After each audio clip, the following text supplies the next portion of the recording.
Plus on fait cet exercice de présence, observation, attention juste, projecteur à l'intérieur, décryptage, mise en lumière, alignement, positionnement, voilà, plus on fait cet exercice dont la clé, c'est la présence.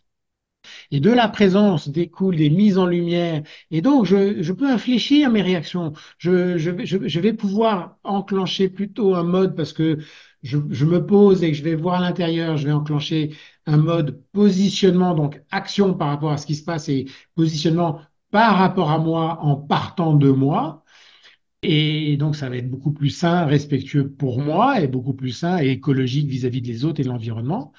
Et cet exercice de présence, c'est vraiment comme un entraînement, une pratique. Plus on le fait, plus on est sensible, plus on détecte les signaux tôt. Et la clé de la présence, c'est d'être sensible aux signaux du tableau de bord. Quand je dis les signaux du tableau de bord, c'est les émotions. Quand ils sont forts, tout le monde voit les signaux forts. Quand on a une crise de panique, on le voit. Quand on est furieux, on le voit. Quand on est désespéré, déprimé, on le voit. Mais ce qui est intéressant, c'est que on puisse avoir cette sensibilité ou cette présence, parce que la sensibilité, on l'a tous plus ou moins, mais en tout cas, c'est la présence qui va nous faire sentir les signaux moyens avant qu'il y ait les signaux forts, et puis après, qui va nous faire sentir les signaux faibles. C'est quand on arrive à sentir les signaux faibles et qu'on arrive à dire, tiens, qu'est-ce qui se passe là?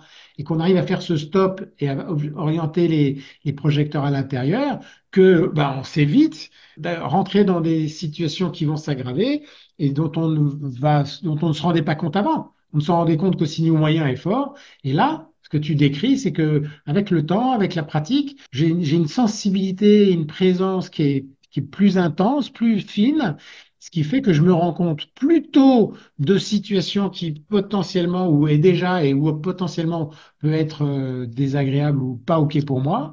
Et ça permet de réajuster plus tôt avant que les signaux deviennent moyens ou forts.